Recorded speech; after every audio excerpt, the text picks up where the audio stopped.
want to say thank you? Huh? All right. And that'll be a little tidbit we go into in the lesson a little bit further down, right? A little sidebar. So how's everybody feeling? Awesome.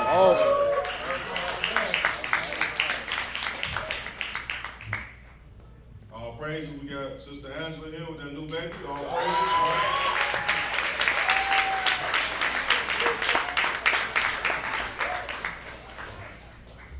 All right. So, for this new year,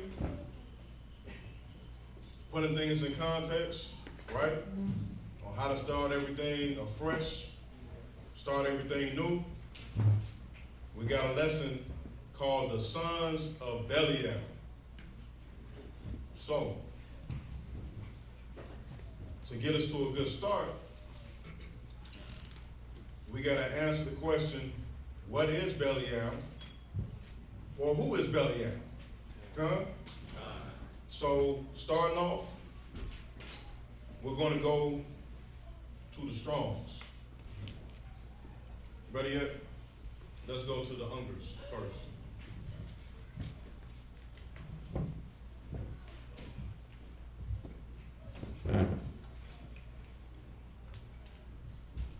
So when the Ungers Bible Dictionary, the same book I go to often, right? You can probably find it on Amazon. Where'd you get yours from, Mark? Amazon? Yeah. And we're going to look up the definition for Belial. So we can understand, like, is Belial a spirit? Is Belial an idea? Or is Belial a person? And we're going to find out it's actually all three, right?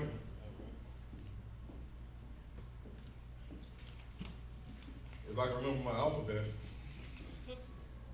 All right. So we have Belial, and that AV, that means authorized version. So reading the definition of Belial out of the Ungers Bible Dictionary. Belial. Belial is often used in the authorized version as if it were a proper name. An authorized version, that just means another word for the King James Version, right? But beyond question, it should not be regarded in the Old Testament as such. Right, so in the Old Testament, when you see the word Belial, it shouldn't be regarded as a person. And we're going to bring this full circle so we can understand when we go into the lesson, the sons of Belial, so we have the proper context, right? Go ahead, Doc.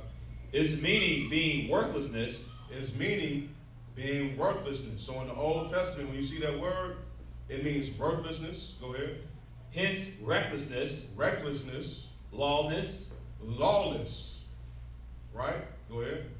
The expression son or man of Belial must be understood as meaning simply a worthless, lawless fellow.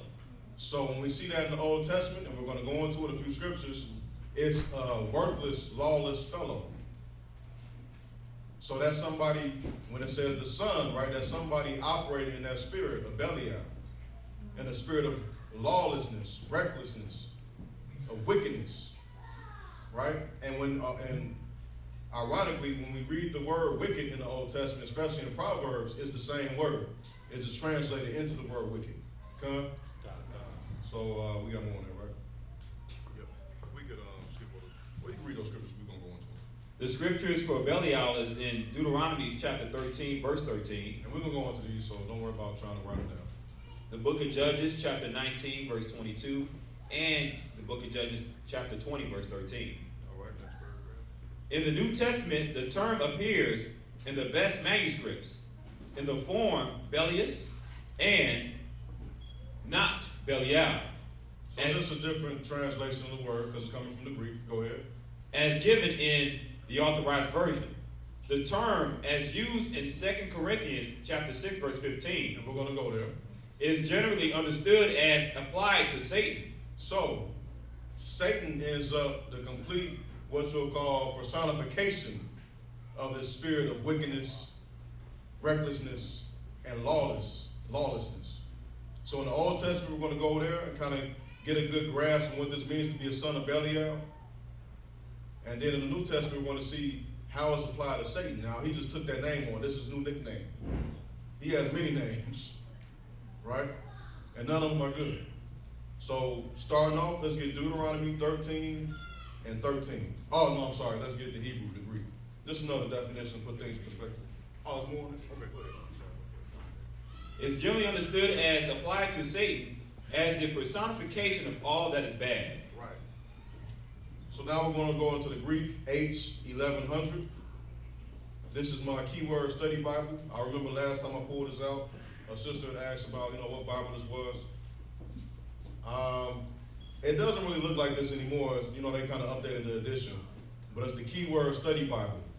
This is real convenient because it's the regular King James Version, but it also has a strong concordance in the back. So it's very convenient. It's both all in the same book. And also with this, the Strong's concordance, it might not go into the context of how that word is used with different each scripture. This one does. So it gives you, all right, when the word is used in 2 Corinthians, whatever, it means this. Versus when it's used in Acts chapter 5, verse whatever. Everybody understand that? So this is a great book to have. So 1100, that'll turn the page. Here we go. Little small piece here.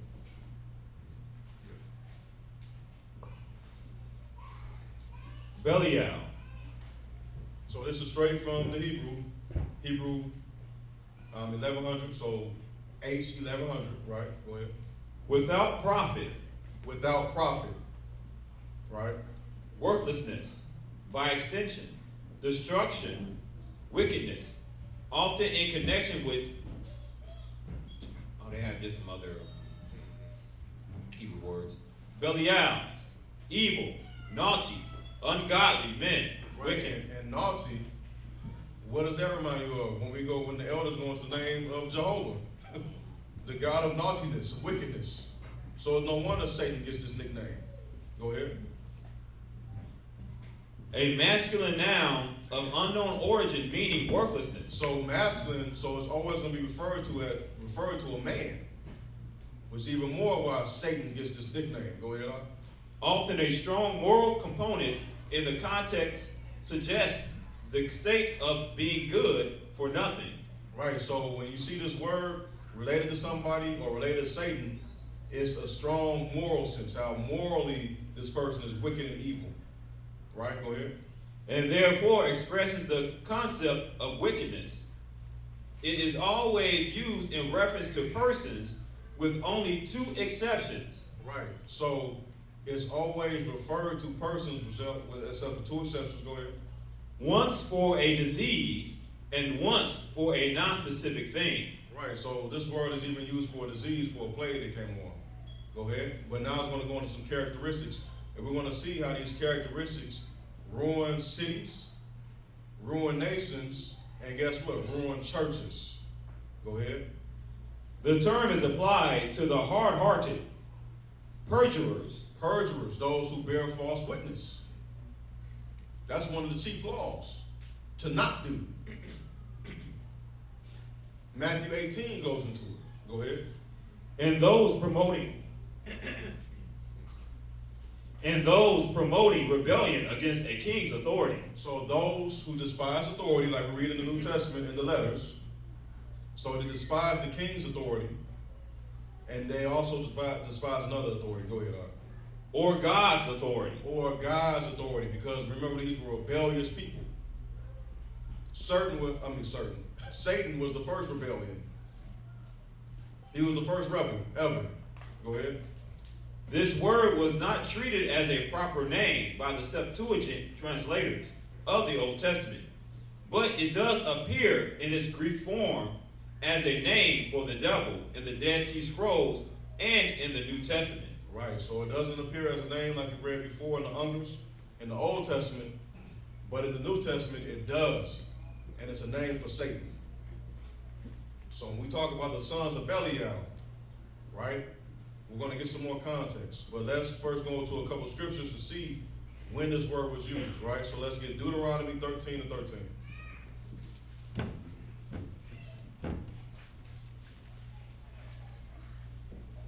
This is a famous scripture we read a lot. I think we read it just last week.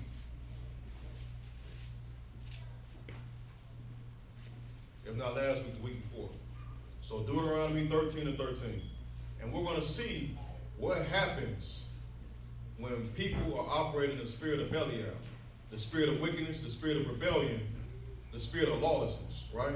Go ahead, Verse 13. Certain men. Verse 12, I'm sorry. Verse 12. If thou shalt hear, say in one of thy cities, which the Lord thy God hath given thee to dwell there, saying, certain men, the children of Belial, are gone out from among you, and have withdrawn the inhabitants of their cities, saying, let us go and serve other gods, which ye have not known. Then shalt thou inquire, and make search, and ask diligently, and behold, if it be true, and the thing certain, that such abomination is wrought among you, thou shalt surely smite the inhabitants of that city with the edge of the sword, destroying it utterly, and all that is therein, and the cattle thereof with the edge of the sword. Right, so check that out.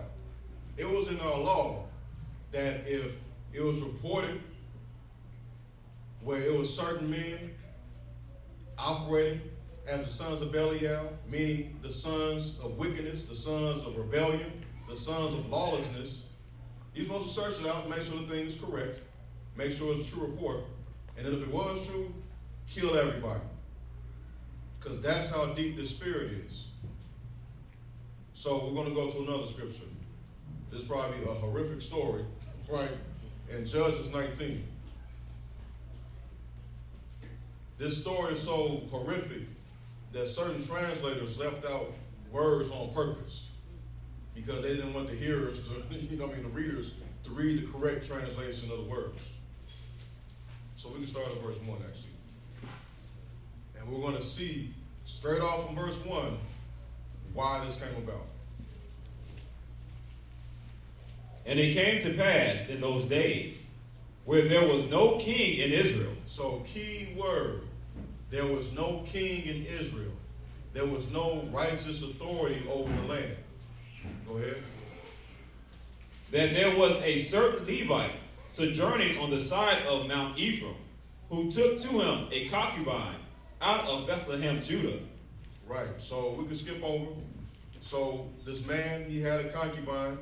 He had a wife, but a concubine in these times, they were recognized as a legal partner of the man, not just somebody he's fornicating with, but still we can read story upon a story where people who acted this way, they didn't live a good life, right?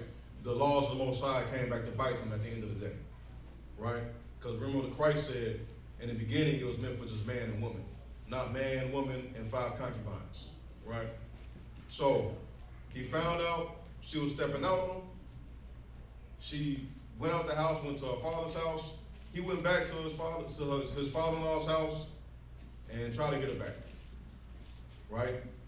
He gets her back, they leave, and let's go to verse 16. So this is after he was able to get his woman back, right? They patched up the relationship after adultery. He left the father-in-law's house, now they're going back home. But since they left at night, they had to stop and stay overnight somewhere. They didn't take a normal route. Go ahead. Verse 16.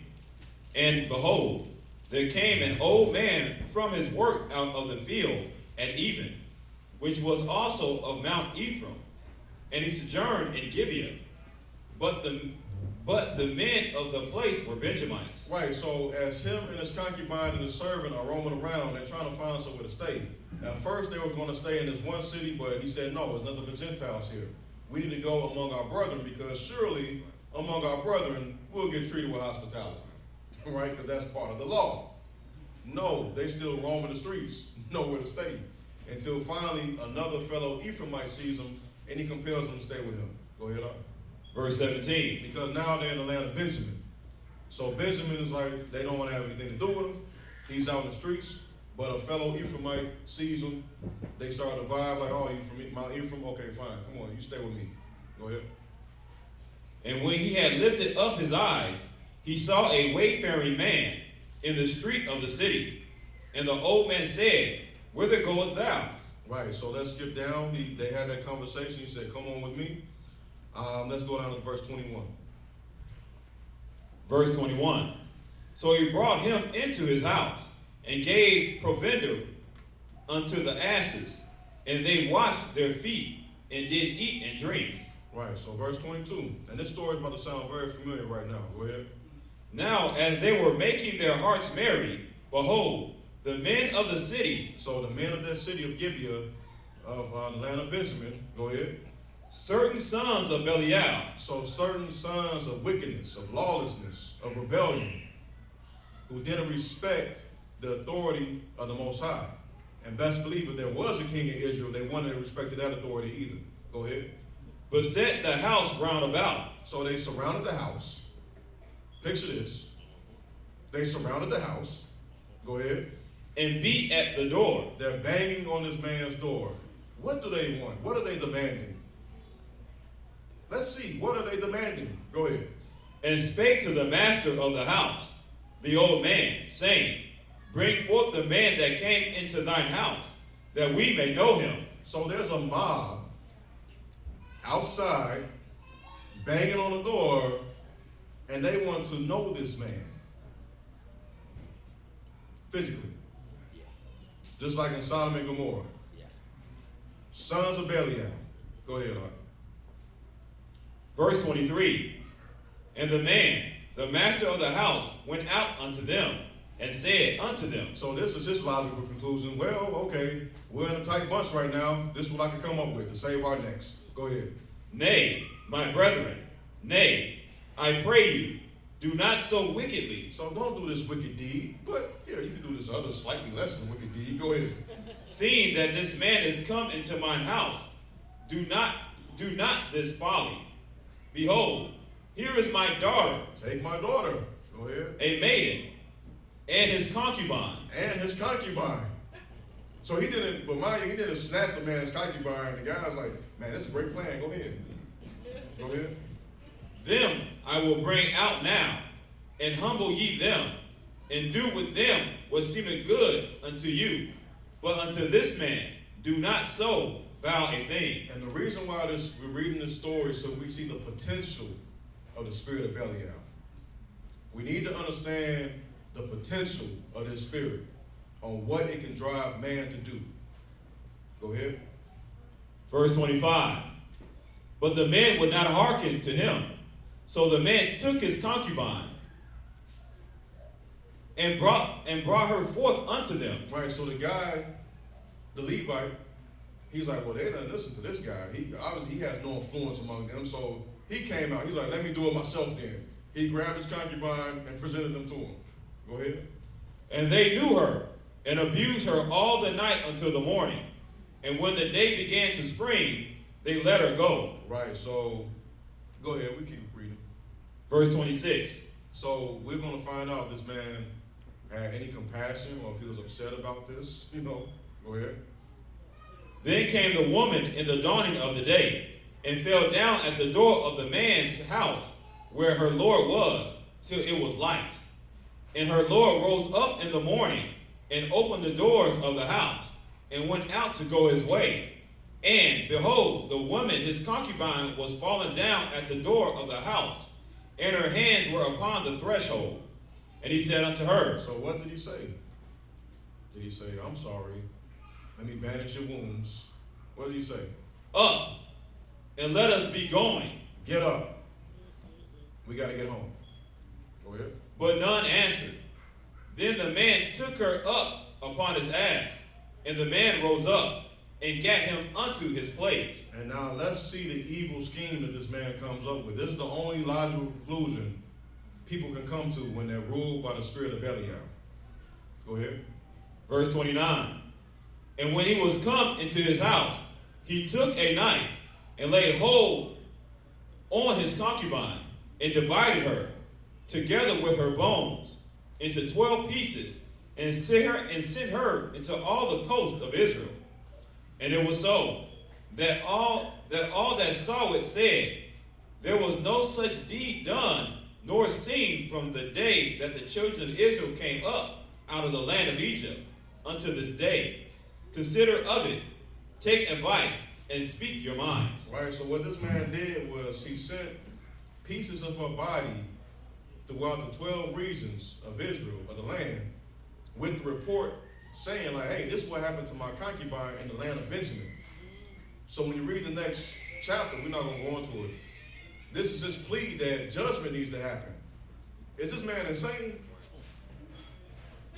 He's claiming that the crime happened against him, and since there's no king, no government structure, he's rallying the tribes of Israel to go to war with Benjamin. And that's what happened.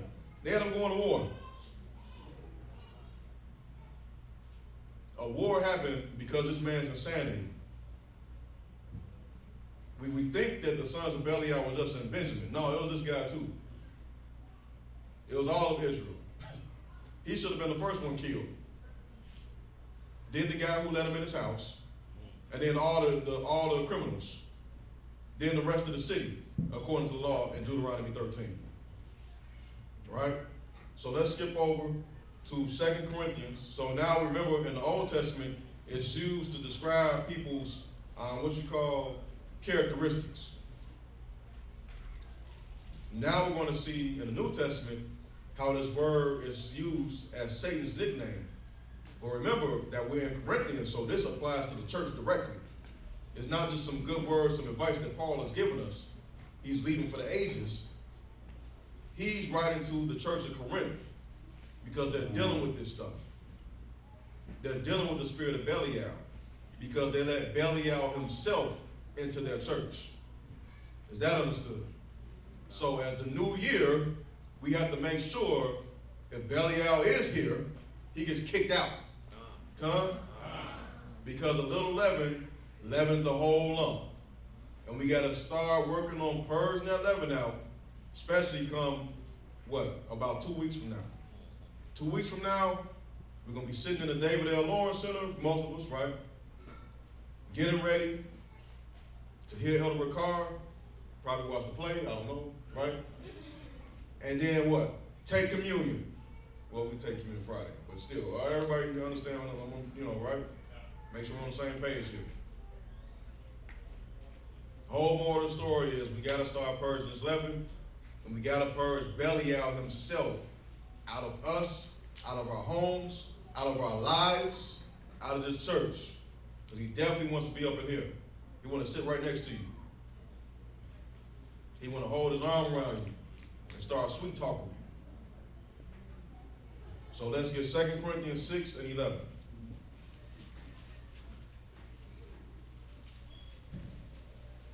Satan's so bad, they just gave this guy this name. And it's interesting because how much do we read about Satan in the Old Testament being active? We don't. This guy, he comes out full force in the New Testament when that new covenant is being brought, when Christ is walking, when churches are being built. That's when Satan, he's all through the New Testament.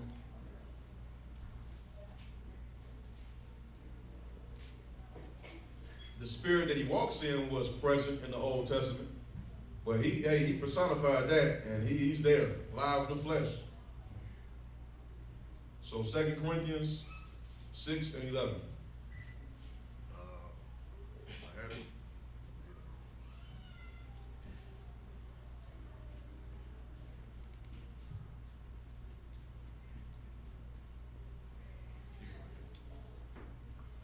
Verse 11. O ye Corinthians, our mouth is open unto you. Our heart is enlarged. Now, the funny thing about this chapter, when you read Bible commentaries, a lot of times it says Paul's resume. Because Paul has to actually go through all these hoops to prove to the church of Corinth that he's qualified, that he's sent, that he's speaking the words of the Most High, that he's acting in the Spirit of Christ and acting in the Spirit of the Most High. So please, church of Corinth, please listen to me. I'm not trying to steer you wrong. Go ahead. Verse 12.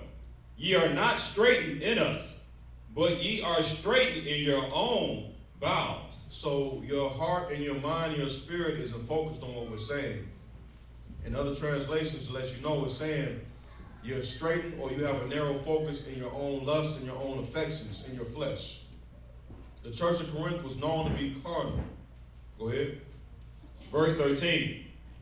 Now for a recompense in the same, I speak as unto my children, be ye also enlarged. Be ye not unequally yoked together with unbelievers. For what fellowship hath righteousness with unrighteousness? And what communion hath light with darkness? Right, so let's hold that. Let's go over a couple things. You can write in your notes, we're not going to go over it. Deuteronomy 22 and 9. And what's that? That's the law of not mixing things. Don't mix the seeds. Don't have the ox and the donkey share the yoke. Don't mix your clothing. Right? Wear the fringes so you can be separate. And guess what? You're not just separating yourself just to be separate, then float in limbo like I'm separate. When you separate from the world, you're supposed to join yourself unto the Most High. That's how it works. So a lot of folks, they separate in their minds. They separate from the world. They separate from Belial. But they haven't joined themselves unto the Lord. They haven't joined themselves unto the covenant, unto the law. Is that understood? Right? So let's get 1 Corinthians 15 and 33. But we're still going to hold 2 Corinthians, right?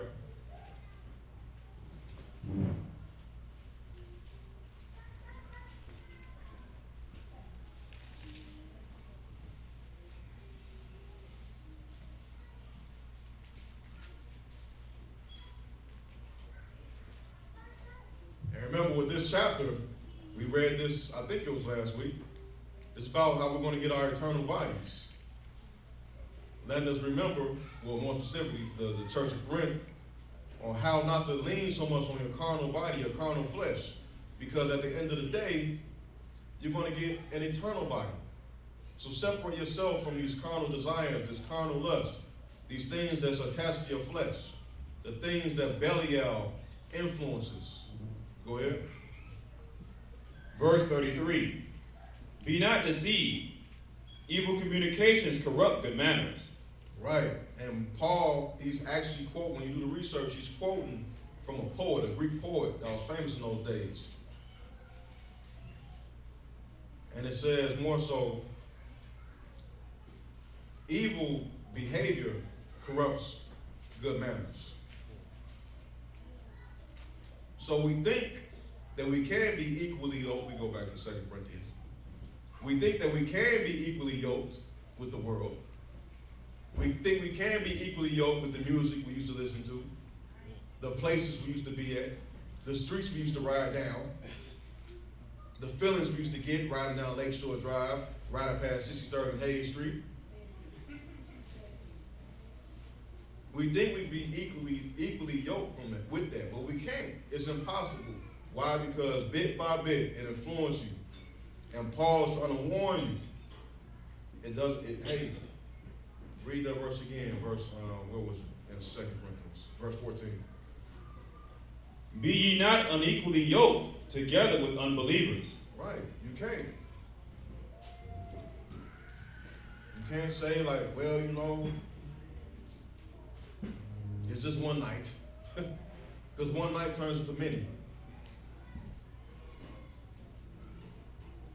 It's just one friend.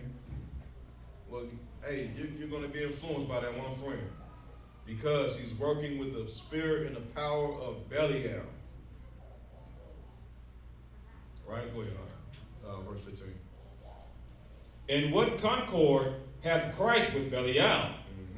Or what part hath he that believeth with an infidel? Right, so speaking among the church, right? So we see that the spirit of Belial can literally destroy a whole city, have a whole city wicked. And in our law, we're supposed to destroy it. We're supposed to destroy that city. So how much more can it do to a church? That's why Paul is pleading with the church of Corinth right now. What does Christ have to do with Belial? What does Christ have to do with lawlessness, recklessness, rebelliousness? What does he have to do with that? But remember, in this context, he's talking about straight Satan. What does Christ have to do with Satan? Because Church of Corinth right now, your congregation is communing with Satan. You let him creep in. You let Belial himself sit on the throne in your church. Go ahead. Verse 16. And what agreement had the temple of AHRAYAH with idols? And that was another thing with Belial. Usually when they talked about that in the Old Testament, idolatry was there in that city. And here in the Church of Corinth, they kept dealing with idolatry. They couldn't let it go. You know, Mom want me to come over, you know, she know it means a lot to her. She always make that big pot of, you know, greens for me. I know it's Thanksgiving, but hey, I can tell them the truth anyway. I'm just going to, you know, show up. I'll show up after they pray, so I'm going to have to be part of the prayer. I'll eat the food, say, you know, Grandma's going to be there too. No, a little leaven, the whole lump. What does Christ have to do with that? Go ahead. For ye are the temple of the living power. You are the temple. Remember, he says that, Paul says that in 1 Corinthians, the 3rd chapter. So if you're the temple, idolatry can't be in the temple. Satan can't be in the temple. The temple has to be clean. Go ahead. As AHRAYAH hath said, I will dwell in them and walk in them, and I will be their power, and they shall be my people. Wherefore, come out from among them, and be ye separate. So we're supposed to be separate. We're supposed to be separate from the world. We can't be equally yoked. But remember, once we separate ourselves, we got to join ourselves as well. Go ahead. Saith the Lord, and touch not the unclean thing. And touch not the unclean thing. Go ahead. And I will receive you. And I will be a father unto you, and ye shall be my sons and daughters, saith the Lord Almighty. All right. So with that, the sons of Belial. Let's get into the lesson. The formal lesson, if you will, right? We got a good context on what Belial is. Who Belial is. So the sons of Belial. And in this lesson, we're going to find out who the original sons of Belial were. And how they work behind the scenes and get worshiped. And how they work behind the scenes and destroy cities, destroy families, destroy individuals, destroy churches. So let's get the commentary. Through many times in history, throughout several different doctrines. Several different doctrines. Go ahead. It has been taught that the sons of God who came down and slept with the daughters of men were actually the sons of Seth. Who heard of that before? That the sons of God in Genesis 6 are the sons of Seth, right? But they're not. And we're going to prove that the sons of God in Genesis 6 were actually the angels who came down. Now, there's an argument they propose, but we short on time, so I'm not going to go into that, about why they say the sons of Seth. I'll just keep it real quick, because remember we went over when we read the book of Adam and Eve, the sons of Seth came down and slept with the daughters of Canaan. So that's what they're trying to refer to, but that's not what it's talking about. Go ahead. Is this the truth, or is there a purpose cover-up due to several factions of Christian leaders actually worshiping these fallen entities? Right, because they're going to throw that false story out there, because, hey, you can find it, you know, so that sounds, what Paul says, like a plausible argument. But no, when you dig into the scriptures, when you find the other books, when you find the other sources, you're like, hey, no. Well, what's this story? And we're going to read it. We read it plenty of times. Faith comes from hearing, right? Go ahead. Let us take a look at the matter. So starting off with Genesis 6 and 1. The famous story.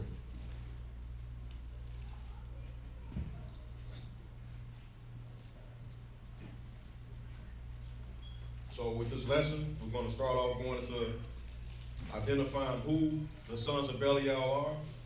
Then we're going to go into what their lawless deeds and evil deeds in the earth was once they were fallen.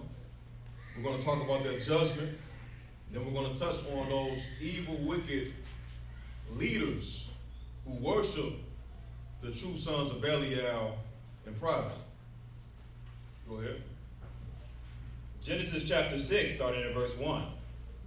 And it came to pass, when men began to multiply on the face of the earth, and daughters were born unto them, that the sons of God saw the daughters of men, that they were fair. And this is where most people say this is the sons of Seth. Go ahead. And they took them wives of all which they chose. And the Lord said, My spirit shall not always strive with man, for that he also is flesh. Yet his days shall be 120 years. There were giants in the earth in those days, and also after that, when the sons of God came in unto the daughters of men, and they bare children to them, the same became mighty men, which were of old men of renown. Right. So let's get the commentary. No sons of Seth here. Right. So no sons of Seth here. It doesn't even mention the name Seth. Right. Go ahead. It also says their union with women created giants. Since when did two regular people create giants? So let us look at some precepts in addressing the sons of God. Right. So we're going to go through a couple scriptures throughout Job so we can find out who the sons of God are. Because mainstream doctrines, like we read in the commentary, will make you believe that these sons of God are the sons of Seth when they came down the holy mount and got seduced by the children of Cain and slept with their daughters. But that's not what it's talking about. Because evil was already working in the earth that what you would call seduced the sons of Cain. I mean the children of Cain. They had to learn that from somewhere. They didn't just, pop out the womb evil. They grew up learning things. Want to hear that? Job chapter 1, verse 6. Now there was a day when the sons of God came to present themselves before the Lord, and Satan came also among them. So we're going to find out. Is he talking about the sons of Seth or somebody else? Go ahead. And the Lord said unto Satan, Whence comest thou? Then Satan answered the Lord and said, From going to and fro in the earth, and from walking up and down in it. All right, let's get the commentary. Now there are some doctrines that teach that Satan is the white man, who was traveling about the earth. But we all know that human flesh cannot go where the Father is located. Right, that's a whole other story when you got all these doctrines popping up talking about the white man, but we're not going to focus on that. Right, go ahead. That is why it tells you that Enoch had to be translated or changed when he was taken up into the heavens. Right, because flesh cannot enter the spirit. Flesh cannot enter the spiritual realm. Enoch had to get translated. So if that's the case, these same sons of Seth that presented themselves before the Lord must have had to get translated. That's nowhere recorded. Go ahead. He was the only man recorded to have been translated into the heavenly realm before Job. Obviously, these sons of God in the context were angelic in nature. Right, so going over to, stay in the book of Job, chapter 38, verse 4. Another clue or proof about who the sons of God are. And these same sons of God, we're going to find out, what happened to them, a certain sect of them, if you will, who fell for the spirit of Belial. Go ahead. Verse 4. Where wast thou when I laid the foundations of the earth? Declare, if thou hast understanding. Who hath laid the measures thereof, if thou knowest? Or who hath stretched the line upon it? Whereupon are the foundations thereof fastened? Or who laid the cornerstone thereof? When the morning stars sang together, and all the sons of God shouted for joy. More proof the sons of God are another name for angels in this context in the scriptures. There were no men created before the foundations of the earth existed. These angels which came down to earth and had intercourse with the daughters of men are recorded in the New Testament. Let us examine a few there. Right, so we're going to start off in 2 Peter, then jump over to Jude. So first, we're in 2 Peter chapter 2, verse 4.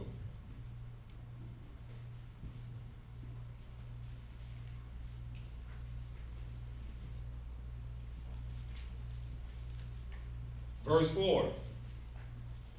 For if God spared not the angels that sinned, but cast them down to hell, and delivered them into chains of darkness to be reserved unto judgment, and spared not the old world, but saved Noah, the 8th person, a preacher of righteousness, bringing in the flood upon the world of the ungodly. Right, so in the context of this chapter, Peter is talking about how the Most High is able to save you out of your troubles.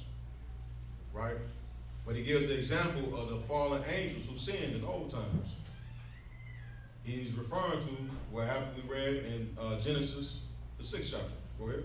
So now we're in Jude chapter 1, verse 6.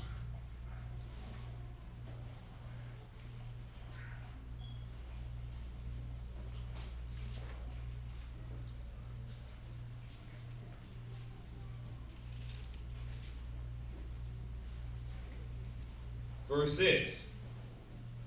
And the angels which kept not their first estate, but left their own habitation, he hath reserved in everlasting chains under darkness until the judgment of the great day. Right, so they didn't keep their first estate, which was in the heavenly realm.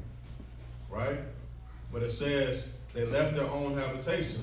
When they left, what we read about in Genesis, the 6th chapter. Go ahead. Jumping over to verse 13. Raging waves of the sea, foaming out their own shame. Wandering stars, to whom is reserved the blackness of darkness forever. And Enoch also, the 7th from Adam, prophesied of these, saying, Behold, the Lord cometh with 10,000 of his saints. Right, so the thing about the book of Jude is talking about the leaders of the churches and the leaders of Israel and comparing them to how they're supposed to be fixed and minister and judge the world the same way how the heavenly angels are supposed to be fixed in righteousness and minister to the world. So they're wandering stars up there. The stars, we read in Enoch before, a couple months ago, how the stars, they don't move. They have their appointed position and they stay there. The angels, right? So he's giving an example how, hey, these stars are wandering stars. They left their posts. Go ahead. Verse 15. To execute judgment upon all, and to convince all that are ungodly among them of all their ungodly deeds, which they have ungodly committed, and of all their hard speeches, which ungodly sinners have spoken against him. Right, so let's get the commentary. The book of Enoch is referenced in the Bible, yet it has been kept from the general masses by the Christian authorities, as well as other religious doctrinal teachings. Right, because if you even mention the word Enoch, you're going to blow somebody's circuits. For some people, like, brother, what are you talking about? I just know the blood of Jesus. That's all that matters. And not to, throw shame on anybody, but that's just how our minds have been seized and warped. Go ahead, Art. Let us look into the book of Enoch to see what the disciples were talking about, because I'm sure they aren't just crazy and making stuff up. Right, so we're going to read what was referred to in the book of Jude. Go ahead. This is the book of Enoch, chapter 6, verse 1. And it came to pass, when the children of men had multiplied, that in those days were born unto them beautiful and comely daughters. I'm sorry, Genesis 6, go ahead. I mean, we're reading, I said we're referencing what was written in Jude. We're actually reading what was referenced in Genesis. Go ahead. And the angels, the children of heaven, saw and lusted after them, and said to one another, Come, let us choose us wives from among the children of men, and beget us children. Right. A little quick commentary right there. Notice it refers to the angels as children of heaven. Sounds like Genesis, the 6th chapter. Okay, Verse 6. And they were in all 200. So it was 200 of them. It wasn't just 5. Right? So 200 can create a massive race. Go ahead. And they were in all 200, who descended in the days of Jared on the summit of Mount Hermon. And they called it Mount Hermon, because they had sworn and bound themselves by mutual imprecations upon it. Right, and that's another clue about why they get this doctrine of the sons of Seth, because Jared's name means descent, and they try to connect it with when the sons of Seth descended down from the mountain to sleep with the daughters of Cain. But it's talking about the fallen angels, the angels who descended down from the heavens. Go ahead, Art. Book of Enoch chapter 7, verses 1 through 5. And all the others together with them took unto themselves wives, and each chose for himself one, and they began to go in unto them, and to defile themselves with them. And they taught them charms and enchantments, and the cutting of roots, and made them acquainted with plants. And also, I think it's the book of Jasher that lets you know they took the form of these ladies' husbands. So it's not like they just came down full effect looking like an angel. They seduced the women, they had this new seductive power, right? But they also dressed up like their husbands. They looked like their husbands. So the women, they don't know. But now they just know that their husband got this new seductive power about himself. Go ahead. Verse 2. And they became pregnant, and they bare great giants, whose height was 3,000 ells, who consumed all the acquisitions of men. Because remember, they set themselves up as gods to be served in reverence. So all the resources that man was able to give for themselves, originally, they had to give it over to these giants. Right? Go ahead. And when men could no longer sustain them, the giants turned against them and devoured mankind. Right, so that's why you see a lot of pictures of the giants with a person in his mouth. Right? They started to eat people. Go ahead. Verse 5. And they began to sin against birds and beasts and reptiles and fish, and to devour one another's flesh and drink the blood. Right, so they started to eat each other. Cannibalism, because think about it. A lot of this stuff just don't happen organically with a person. Nature doesn't compel you to eat somebody that looks like you. Cannibalism started with with the offspring of these fallen beings. Go ahead. Verse 6. Then the earth laid accusation against the lawless ones. Right, so remember, the earth is always going to give the first accusation. Remember, we read about that with Jerusalem. How she was in sorrow and she accused us to the heavens. Go ahead.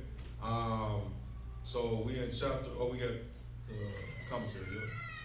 So just like Genesis, the 6th chapter, the union between these sons of God and the daughters of men created giants of huge stature who began to destroy mankind and all of the Father's creation.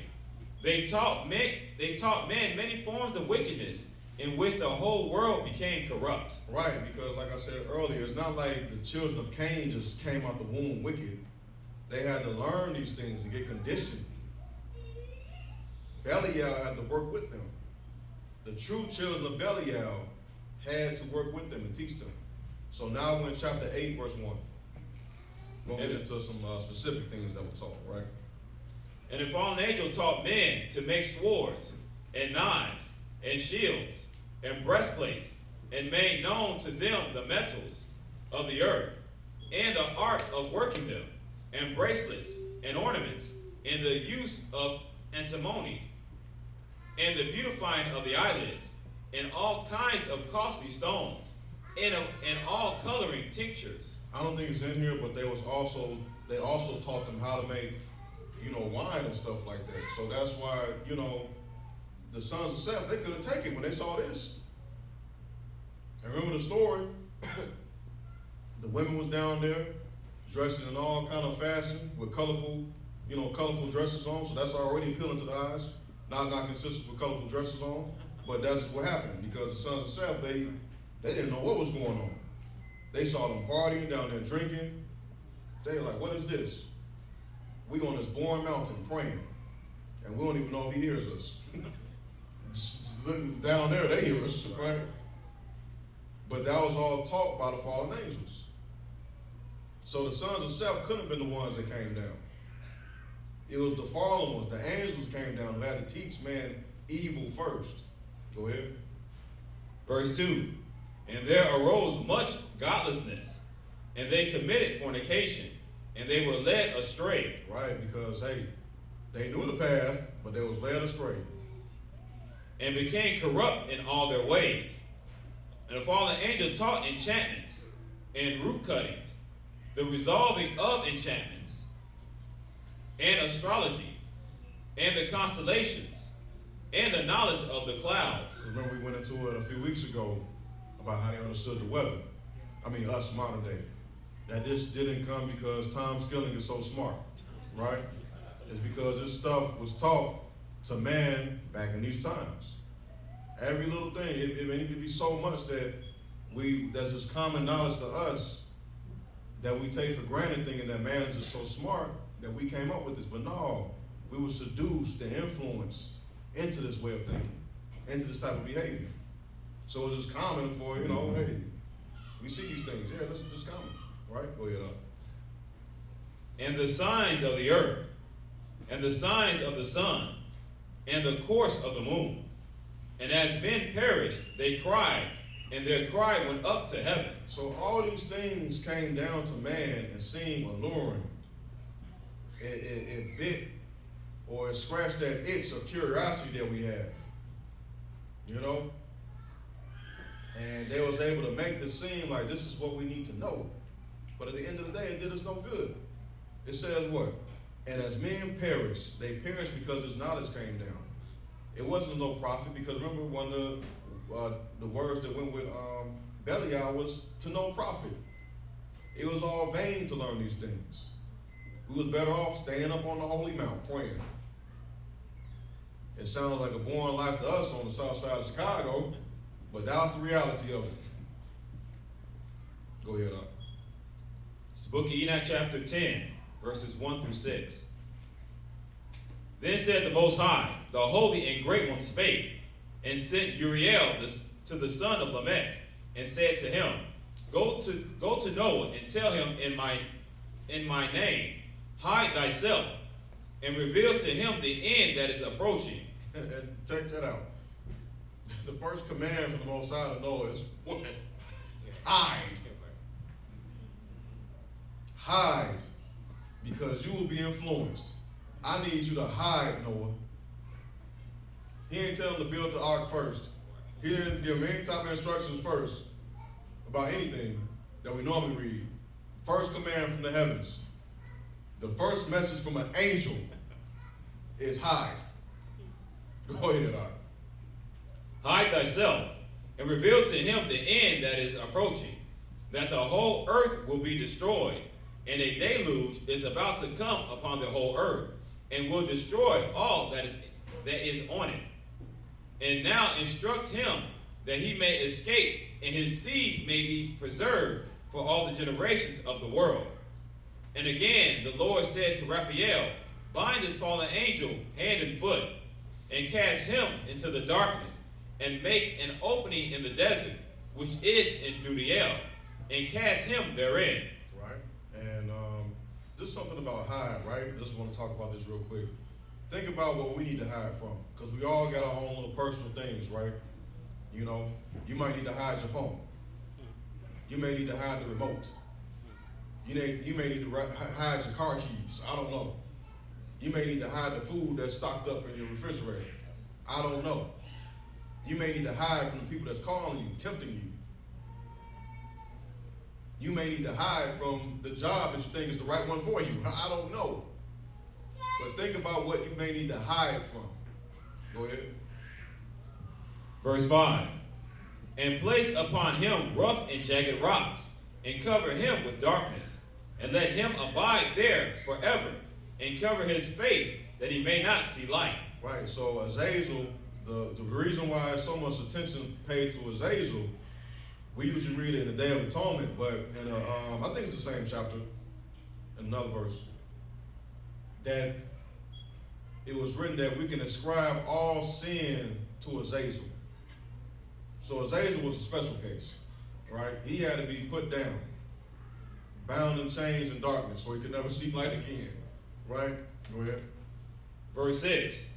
And on the day of the great judgment, he shall be cast into the fire, and heal the earth which the angels have corrupted. And it's something deep, because if you can ascribe all sin to Azazel, let's look at the seemingly innocent things that Azazel taught man. He taught men to make swords, knives, and shields, and breastplates, made known to them of the metals of the earth. What's wrong with that? What's wrong with me having a weapon to stab you? What's wrong with that? You wouldn't need a shield to protect yourself if a vicious person was trying to attack you. There would be no need for us to go to the gun range. There will be no need of a gun range. There will be no thing called a gun. But Azazel taught that. So hey, this is the lot we in, so we got to learn how to shoot. We got to learn how to fight, because that's just the world we in now. Right? And then look, of metals. Think about all the stuff that came from metals. And all the little side industries that was created just from metal. People lust after metal, precious metal. Money, currencies are backed by metal. Right? It says the art of working them, and bracelets and ornaments, vanity, making yourself an idol, idolatry. Because you can't forget the metal is turned into idols too, you know. Right? You build your God, your statues with metal. The use of antimony, that's another thing with metal. That's makeup. The beautifying of eyelids, and all kinds of costly stones, and all coloring tinctures. That's what? Macy's. That's Michigan Ave, the Magnificent Mile. It all needs to be burned. It will get burned, right? So let's get back to verse 6. And on the day of the great judgment, he shall be cast into the fire, and heal the earth which the angels have corrupted, and proclaim the healing of the earth, that they may heal the plague. Right, so these angels, these sons of Belial, they hurt the earth. The earth has to be healed because what they did, 200 guys, 200 rebellious guys did all this, and Azazel was the chief one. Just as few little things he taught over time evolved into what we have today. Go ahead. And that all the children of men, Yeah, so that all the children of men, this is why the judgment has to come, this is key. So that all the children of men, what? may not perish through all the secret things that the watchers have disclosed and taught their sons. So the sons of Belial, they hurt the earth, and because of what they taught us, we will perish. We think the great comet is going to come down and crash into the earth and destroy mankind. It's going to be disaster movie after disaster movie, right? No, it's the stuff we think we know and proud that we know about, that we learned from the fallen angels. That's what's going to destroy us. But the Most High has to intervene and heal the earth and cleanse the earth of this. We think global warming, right? We think Ukraine and Putin, right? No, that's not what's going to destroy mankind. It's the stuff we think we know, right? You got something? Or you getting the next one? All right. Let's get the commentary. The Father chose Noah to continue his righteous seed and destroy the rest of the earth due to the perversities which had come upon it. He then began to bind the fallen angels that had left their first heavenly estate and slept with women. Right. Who would have known that it would create this? So let's get out the Apocrypha. So we went over what their evil, wicked deeds were. Right? I want to see, the legacy they left behind. So let's get Baruch 3 and 26.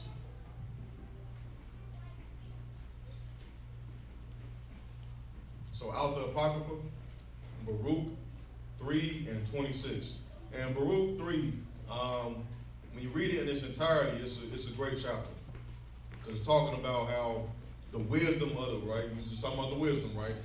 How the wisdom of the world does not compare to the wisdom of the Most High, and it's like a pleading that Israel comes back and recognizes that the wisdom of the Most High is what we need to thrive. Go ahead. Verse 26.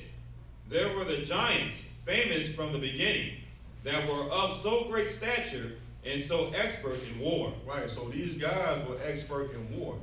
So when we hear about these stories, the Clash of the Titans, all these Greek mythology stories, right, the Roman mythology stories, that's why it's always geared towards how great the Greek warrior was or the Roman warrior was. It's the same stuff. That's why nation after nation, they always prided themselves in how strong their military was. America spends, I forget, something $1 trillion a year on defense. That's overkill. These guys can kill the world over like hundreds of times. That's overkill. Go ahead.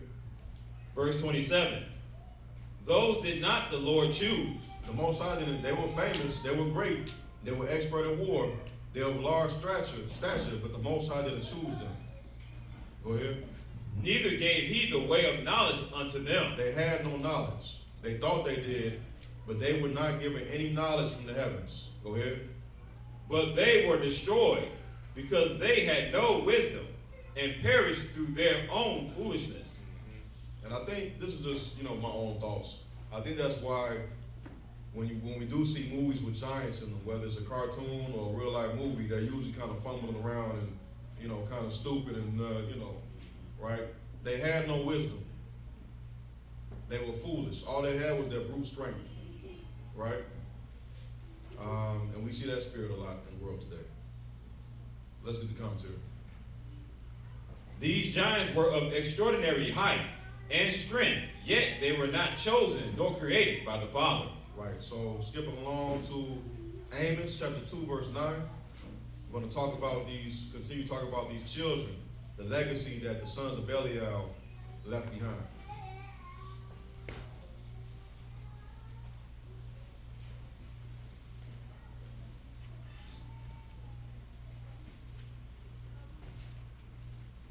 Because their knowledge is what destroyed man, but then, their legacy destroyed man even more. Let's get Amos 2 and 9. Verse 9. Yet destroyed I the Amorite before them, whose height was like the height of the cedars, and he was strong as the oaks. Yet I destroyed his fruit from above, and his roots from beneath. Right, talking about the foundation that he thought he was able to live and thrive on. Go ahead. Also I brought you up from the land of Egypt, and led you 40 years through the wilderness, to possess the land of the Amorites. Right, so let's see what it referred to, how there was like the height of the cedars. So let's get this little quick commentary about the cedar, the Lebanon cedar. The Lebanon cedar is an evergreen coniferous tree growing up to 40 meters or 130 feet tall, with a trunk up to 2.5 meters or 8 feet 2 inches in diameter. So this guy, he probably would have been playing hide and seek downtown behind the skyscrapers. That's how tall he is, or was. So let's get the book of Jasher, 85 and 15. Verse 15. So Sihon collected all the people of the Amorites and went forth into the wilderness to meet the children of Israel. And he fought against Israel in Jahaz. And the Lord delivered Sihon, king of the Amorites, into the hands of the children of Israel. And Israel smote all the people of Sihon with the edge of the sword, and avenged the cause of Moab. Right, and the reason why we're going into this with the Amorite, because the Amorite bloodline, that's their fallen angel Nephilim bloodline. You think they're regular people, but they're not. Let's get Deuteronomy 31 and 1.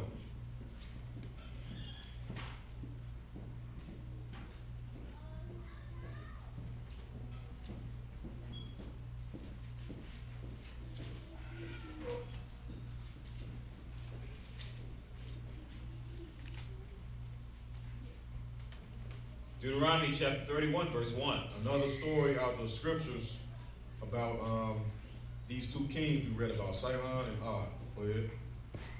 And Moses went up and spake these words unto all Israel. And he said unto them, I am 120 years old this day. I can no more go out and come in. Also the Lord has said unto me, Thou shalt not go over this Jordan. The Lord thy power, he will go over before thee, and he will destroy these nations from before thee, and thou shalt possess them. And Joshua, he shall go over before thee, as the Lord has said. And the Lord shall do unto them as he did to Sihon and to Og, kings of the Amorites, and unto the land of them whom he destroyed. Right, so more information about how big these men were, if you want to call them men. Going back to Jasher, the 85th chapter again, but we're going to verse 22. And Og, king of Bashan, was a very powerful man. And Naaran, his son, was exceedingly powerful, even stronger than he was. And Og said in his heart, Behold, now the whole camp of Israel takes up a space of 3 parsa. Now, 3 parsa, now will I smite them at once without sword or spear. Right, so he's looking at them down in the valley and say, hey, here's all of them right here. Here's my chance. So what does he come up with? Go ahead. Verse 24. And Og went up Mount Jahaz, and took therefrom 1 large stone. So he took 1 large stone. The right. length, Go ahead.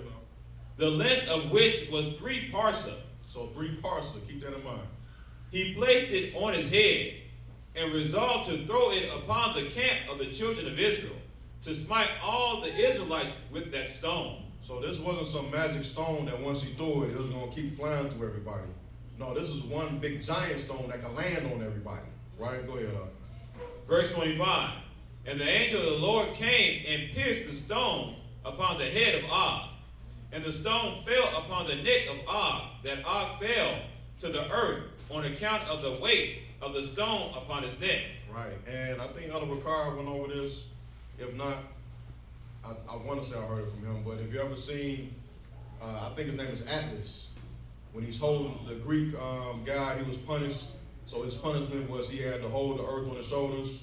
That's where they get that legend from. Go ahead. Verse 26. At that time the Lord said to the children of Israel, Be not afraid of him, for I have given him and all his people and all his land into your hand, and you shall do to him as you did to Sihon. Right, so just like it always works, his weapon of choice ended up being the Most High's weapon on how to destroy him. He thought he was going to smash the whole camp, but the Most High struck that rock in half and it fell on him. Now he's easy pickings. Go ahead. Verse 27. And Moses went down to him with a small number of the children of Israel. Right, Moses moved swiftly with a little black ops team, right? Remember, Moses was a general. He was a general. Go ahead. And Moses smote Og with a stick at the ankles of his feet, and smote him. He tore that Achilles. Let your Achilles get torn. You're done. Go ahead. Verse 28. The children of Israel afterward pursued the children of Og and all his people, and they beat and destroyed them till there was no remnant left of them. Their champion just got smoked. Their champion just died, so they're like, hey, because they weren't fighting a righteous war anyway, they're juiced up because their champion is running around stomping on people. They had no heart, but the Israelites had heart. They were on a mission from heaven, right? So remember we said parcel, right? Because this rock was 3 parcel long. Go ahead. Go ahead. Oh, the pace, right? Go ahead. Parsa, a Hebrew measure of itinerant distance. 1 parsa is about 4 kilometers, approximately the distance a man can walk in 72 minutes. Right. So the space takes up a space of 3 parcel. He corrected me. So he picked up a stone that's big enough, right?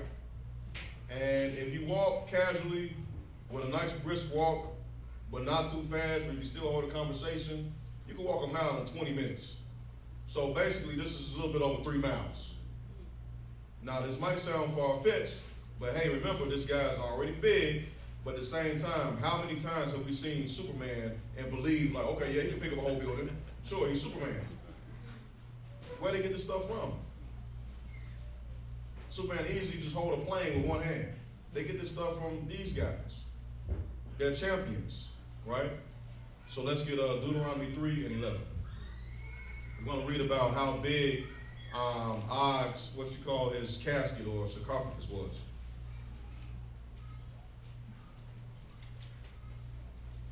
Deuteronomy 3 and 11.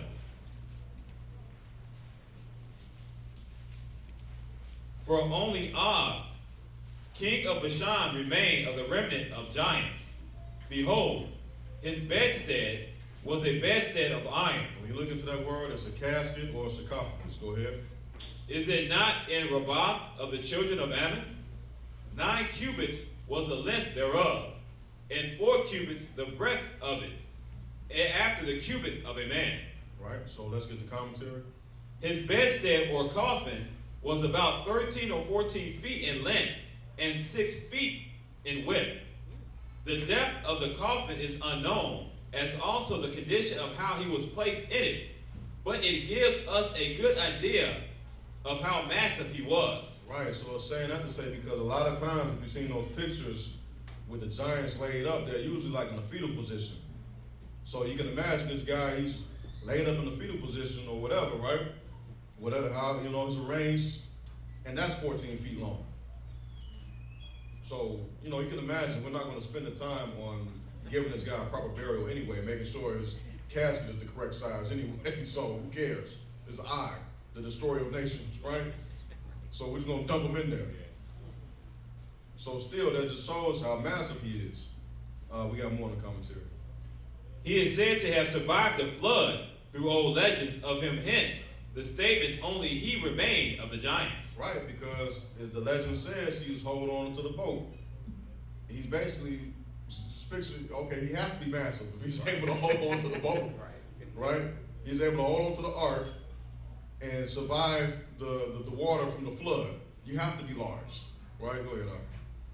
There were several giants after his death, lesser in size like Goliath. Right, you know, Goliath, I think he was 9 feet tall. This is a little guy, you know, little guy, but that's still big enough, right? So it's crazy because I think Goliath's spirit was like the length of a man. Or maybe longer than that. Yeah. 6 foot. So it's crazy how big these guys were. Go ahead, Ark. Such immense size and strength, yet the Father delivered him into our hands, and he was put to death. Is it not obvious why we are under a curse? What more could the Father do for us? Right, so now it's going into a little segue. The elders throw this jab at us. Like, hey, it should be obvious that we're under a curse. The Most High took us out of Egypt with signs and wonders and plagues. Then he took down this guy Og and his minions.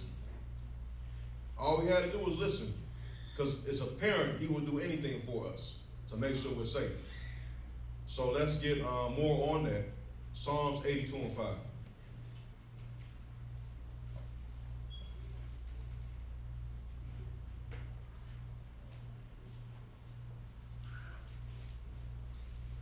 Verse 5. They know not, neither will they understand. They walk on in darkness. All the foundations of the earth are out of course. Right. This is talking about the judges of Israel. And the common man can take from this lesson as well. Go ahead. Verse 6. And showing how the earth, the foundations of the earth is out of course. Simply because unrighteous judgment is in the earth right now. But that unrighteous judgment is learned from who? The sons of Belial. Go ahead. I have said, ye are gods, and all of you are children of the Most High. But ye shall die like men, and fall like one of the princes. And when it talks about ye are gods, it's talking about how and that's why Christ referenced that as well. He said, you guys, you should call yourselves gods, because it was the power of judgment that the Most High gave them to be almost reverenced, with their word being as powerful as a God. Their authority being as powerful as a God, right? So Christ even had to say in the New Testament, hey, you guys call yourself God, but you don't even want to recognize that the Messiah is before you. Let's get the commentary. We are the Father's battle axe, and yet we do wickedly. So the judgment on us is to die like mortal men, and not live the eternal life. Right, because who else is going to exterminate Og and his bloodline? Nobody else. They're going to fall down and worship and fall in line. But we're the Most High's battle axe to cleanse the earth, to rid it, to heal the earth. Right?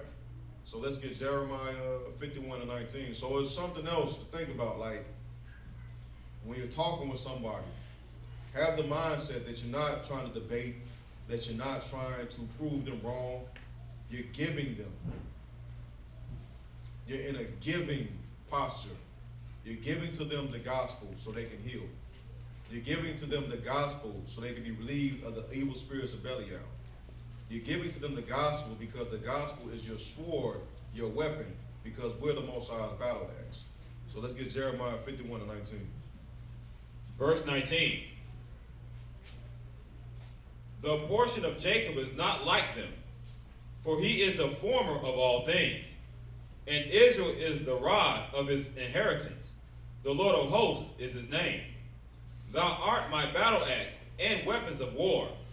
For with thee will I break in pieces the nations, and with thee will I destroy kingdoms. Right. And, not throwing any shame on anybody, but if this is the case, the Jews aren't doing any of that. If anything, the Jews are vampires of the earth, not the saviors of it. Go ahead, Art. Verse 21. And with thee will I break in pieces the horse and his rider, and with thee will I break in pieces the chariot and his rider. They're sitting back counting their shekels, their interest payments. They're not trying to axe out anything. Let's get the commentary. We were created to judge the world and bring forth the law, but we chose to follow the other nations in their foolishness. Right, we chose to follow. Let's get wisdom of Solomon 14 and 6.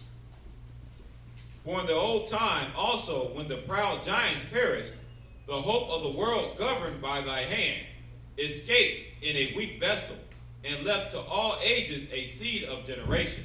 Right, so let's get the commentary. So what happens to the giants when they perish, being half man and half angel? Right, so now we're getting into that judgment we spoke of earlier. Let's get Enoch chapter 15, verse 1. And he answered and said to me, and I heard his voice, Fear not, Enoch, thou righteous man and scribe of righteousness. Approach hither and hear my voice. Why does it call Enoch the scribe of righteousness? Because guess what? In the book of Enoch, it says that Enoch was the first man to write down wisdom. He was the first man to receive the instruction and the wisdom from on high. So this is the first, that's why I love the book of Enoch. Yeah, I know it's juicy to read about the fallen angels, but guess what? There's a lot of wisdom in Enoch. It's a lot of information about Christ in Enoch, because that was the first wisdom ever recorded for man. Go ahead, Verse 2. And go, say to the watchers of heaven, who have sent thee to intercede for them. You should intercede for men, and not men for you. Mm-hmm. Because remember, they had talked to Enoch. They're trying to talk to Enoch and say, hey, can you go to God for us? And the Most High's response to Enoch is saying, they supposed to be interceding for you, not you for them. Right? Go ahead, Art. Verse 3. Wherefore have ye left the high, holy, and eternal heaven? The separate heaven. The heaven that's separate from the earth. Go ahead. And lain with women, and defiled yourselves with the daughters of men, and taken to yourselves wives, and done like the children of earth, and begotten giants as your sons. Like the Most High is like, what is this? This is not what I created you for. Look at all the damage you've created. Go ahead. Verse 8. Jumping down to verse 8. And now the giants, who are produced from the spirits and flesh, shall be called evil spirits upon the earth, and on the earth shall be their dwelling. Right, because they're not coming back up here. All right, go ahead. Verse 9. Evil spirits have proceeded from their bodies, because they are born of men. They are born from men, and from the holy watchers is their beginning and primal origin. They shall be evil spirits on earth, and evil spirits shall they be called. Verse 10. As for the spirits of heaven, in heaven shall be their dwelling. So in heaven shall be their dwelling. Go ahead. But as for the spirits of the earth, which were born upon the earth, on the earth shall be their dwelling. And the spirits of the giants afflict, oppress, destroy, attack, do battle, and work destruction on the earth, and cause trouble.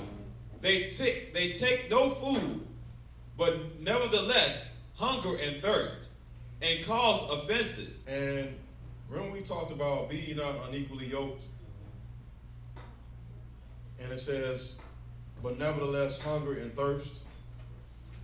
It's a thirst that's inside of man. But we have to learn to be content, because the law says thou shalt not covet. We have to realize this is our life. Not the next man, not the next woman. And be content with our life. The Most High gave us the tools and the wisdom to live our life. Not sit around and be mad at somebody else's life. I have a father. I'm not going to sit around and have daddy issues and say, oh, I wish I had another, I wish my father would be this. No, I'm content with my father. I have a wife. I'm not going to be, my eyeballs bulging out my eyes. Oh man, look at her. I'm content with the wife he gave me. I'm content with the family he gave me. I'm content with the apartment I'm in. I'm content with the job I have. I'm content with the job, with the car I drive.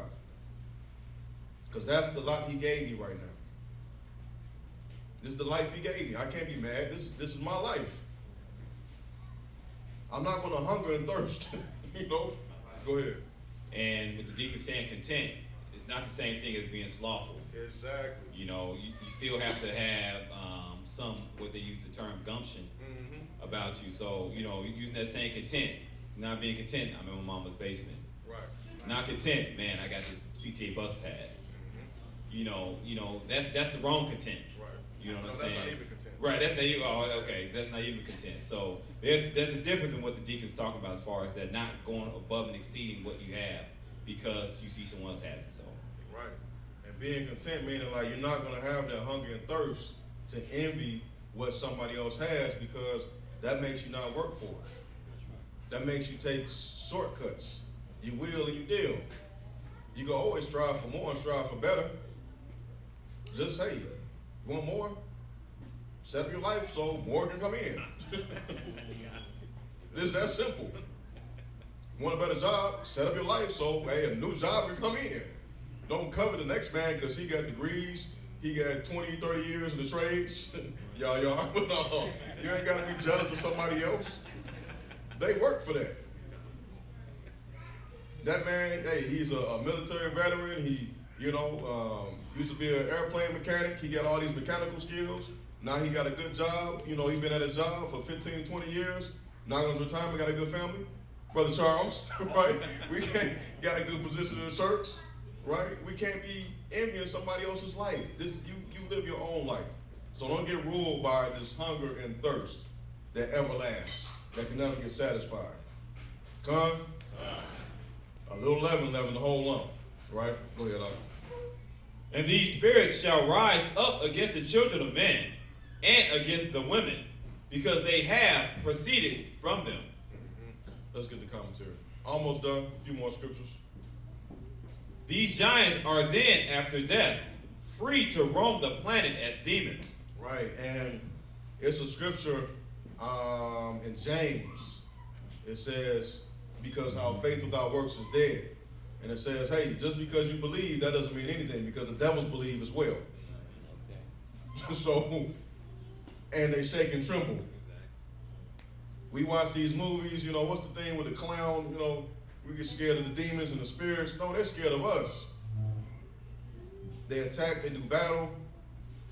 They got all these things that's so-called working on their side because the world wants us in constant fear and in worshiping of them. Because guess what? If we fear them, we worship them. We're giving them our spirit. Yeah, right? I think it's it. With the clown. Yeah. That's it. And all these, all these other movies, right? All this mystical stuff that be going on. No. The devils believe they know who the Savior is. They know who the Most High is. They know where they went wrong. And they know where they're going to end up. And they shake and tremble because of it. Right? Go ahead. They control the thoughts of men. They do not eat or drink, but feed off the lustful energy of those they inhabit. And me and the officer was talking about this last week on a different level, right? Because think about it. When a person sins, and you could put yourself in this, right? When a person sins, it's not the act that gives the excitement. It's the pursuit of the sin that gives the excitement. It's that lustful urge, that lustful energy that they feed off of. And once you go, you can't stop. How many people can stop at one cookie? And say that faithfully? Right? Now everybody's gonna have one piece of chicken. They go a family style, so they're gonna have one little thing. I'm content. We're not talking, right? It's a feast day, so enjoy yourself, enjoy the food, okay? But what I'm saying is, once when you start something and you get overruled, it's hard to stop. It's a slippery slope that goes down, right? And these spirits know this because they feed off that urge, that excitement, right? So go ahead, Doc. After the death of their host, they shall rise up against them and torment them if they live wickedly. So check that out.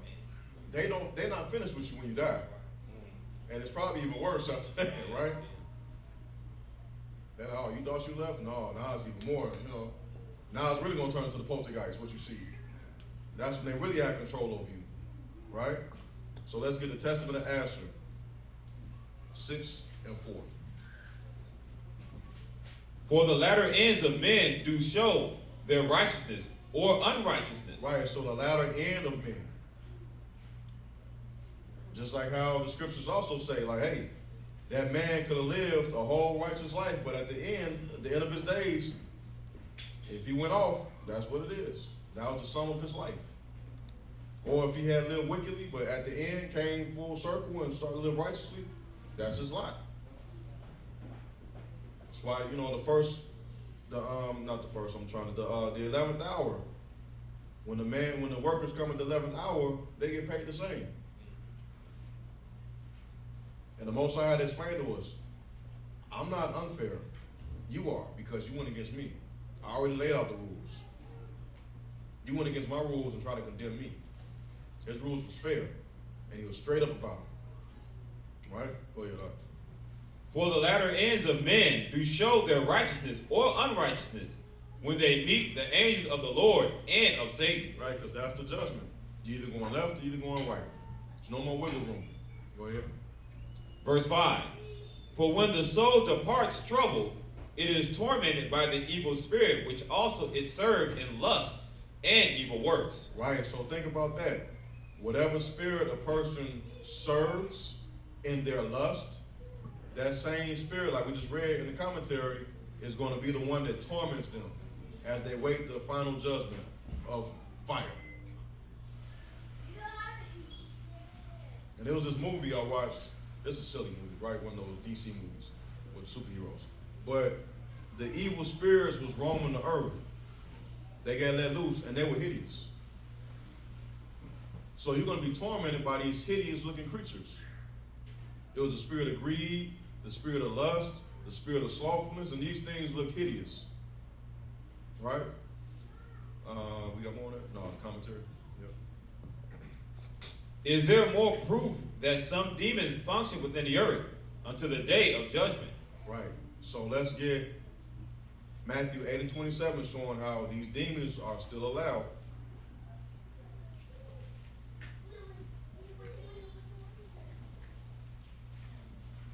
Even to this day, they're allowed. Oh, good old Michael Bay. He didn't just think of it on his own to direct that Victoria's Secret commercial. He got a bunch of millions working with him, showing him the camera angles, the catwalk, all that. Because these spirits are still here working today. Go ahead. Verse 27. But the men marveled, saying, what manner of man is this, that even the winds and the sea obey him? And when he was come to the other side into the country of the Gergesenes, there met him two possessed with devils, coming out of the tombs, exceeding fierce, so that no man might pass by that way. Right. So this is two, what we would call today, what would seem two crazy men. Right? Two crazy men just hanging out in the alley or something, right? But in this time, they was hanging out in the caves in the wilderness. Go ahead. And everybody knew not to walk past that way. Verse 29. And behold, they cry out, saying, what have we to do with thee, Yeshua, thou son of AHRAYAH? Art thou come hither to torment us before the time? Right, so they know. They know they have a certain time, but when they saw Christ, it said, are you here to, judge us? I'm trying to say judge and torment in one word. Are you here to judge and torment us before the time? Go ahead. Verse 30. And there was a good way off from them, and herd of many swine feeding.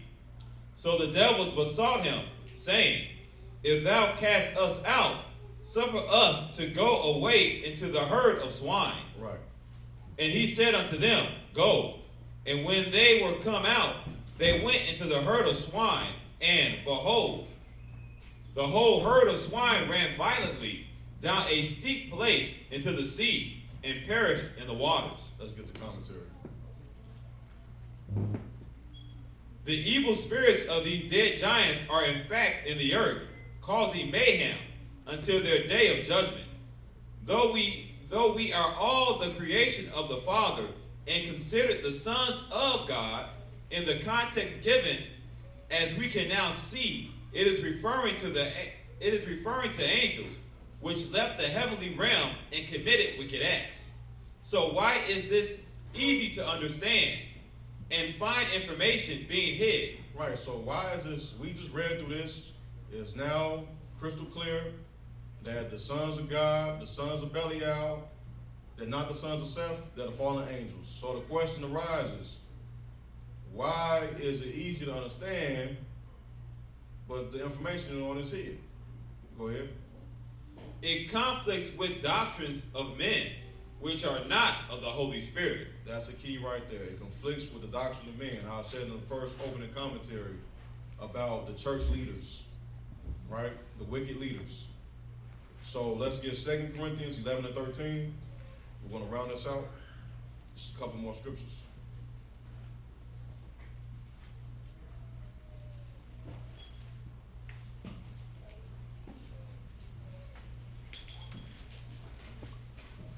In 2 Corinthians, the 11th chapter, Paul is explaining, or what you call exposing the wicked leaders that try to get a position while he was gone. Go ahead. Verse 13. For such are false apostles, deceitful workers, transforming themselves into the apostles of Christ. And no man marvel, for Satan himself is transformed into an angel of light. Therefore, it is no great thing if his ministers also be transformed as the ministers of righteousness, whose end shall be according to their works. Right, so if Satan was transformed into an angel of light to deceive the world, don't be surprised and don't marvel that even his ministers will appear to be saviors and great leaders of the church, right? Who can speak great things, who look well and dress well and got prestigious, influence in the world and stuff like that. Which one to say? Yeah, names, right? So Colossians 2:8.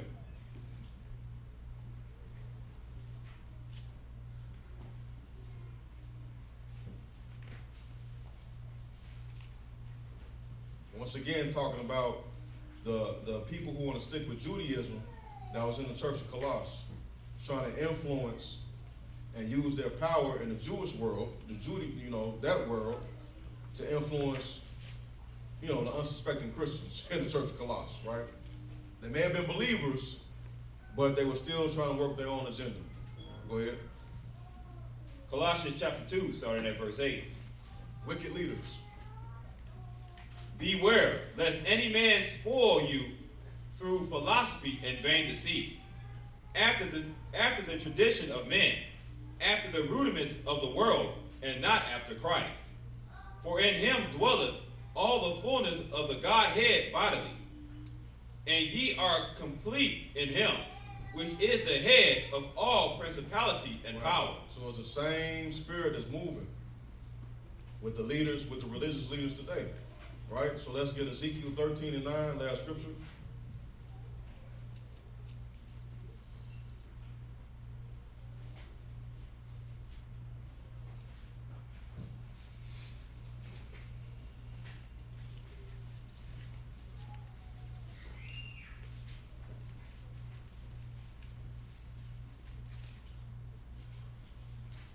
Ezekiel chapter 13, verse 9. And my hand shall be upon the prophets that see vanity. That see nothing. And remember, we talked about why these prophets saw nothing a couple weeks ago, right? Go ahead.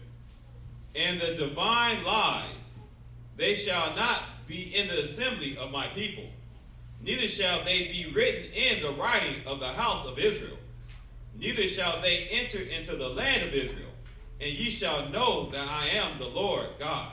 Right, so just to round it up, to summarize, the children of Belial, Belial meaning the spirit of wickedness, rebelliousness, and lawlessness, are the fallen angels and their seed after them.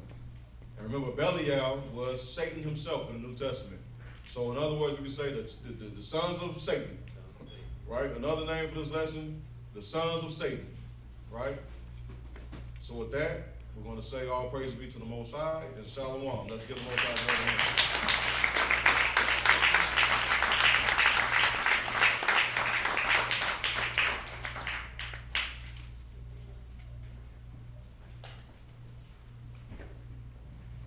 So at this time, we'll go into Q&A. If anybody has anything they want to add about the lesson or any questions about the lesson, here's your opportunity. We got brothers with the mics. You can just simply raise your hand, and the brother will give you a mic. So we got Brother David, then Sister Bell.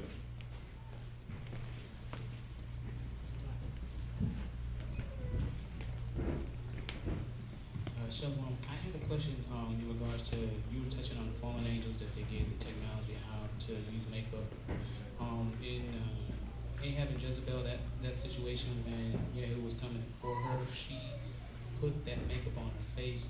My question is, what was her game plan with that? Like, what exactly was her intention by putting that makeup on? Even though it didn't work ultimately, but what was it? Right, so the brother said he connected the dots with how the fallen angels taught the use of makeup, and not to downplay anybody using makeup right now, right? And he said, well, what was Jezebel? Because a big thing with Jezebel, she put on makeup, and what was her game plan behind it? That's what he said. Remember, Jezebel was a seductress to sway Ahab. Remember, she wanted, 200 prophets killed? Yeah. So, her being a seductress, she knew that she could use her looks to sway Ahab's mind, right? So that was the game plan. All praises. Let's give him a hand.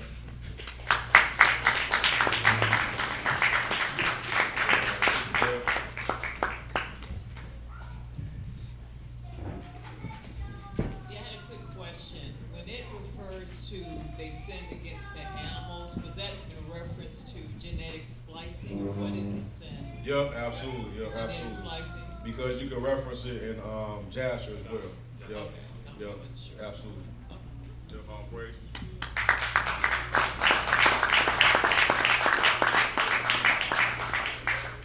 Anybody else got anything they want to say? Any comments or any questions?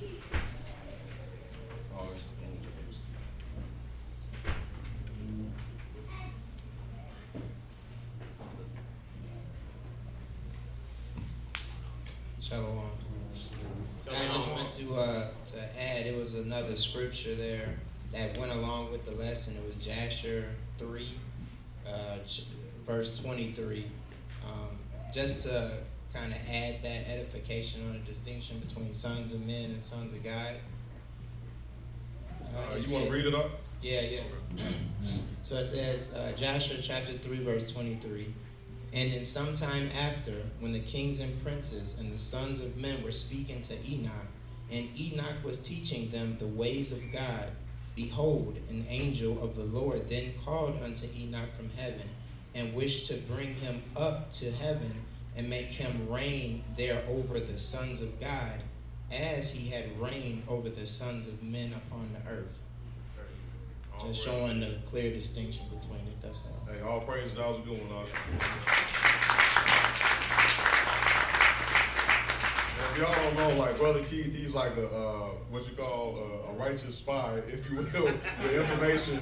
Because I'll be up here doing a lesson, he'll be sending me text messages with information like, yeah, like this is, so just know that brother, hey, he be studying, he knows his stuff, so all praises for you, all right? That's good.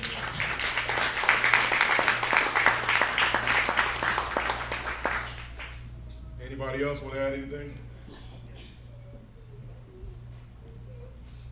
All right, so moving along, is anybody here for the first time? Any guests? Anybody bring any guests?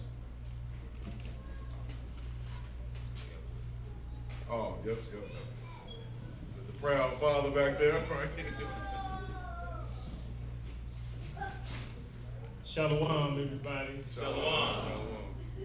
Most everybody know me. I'm Yeah, absolutely. Brother Barack. I brought my family here today, my wife LaShawn, my son Michael, and my daughter Anaya. All right. All praise.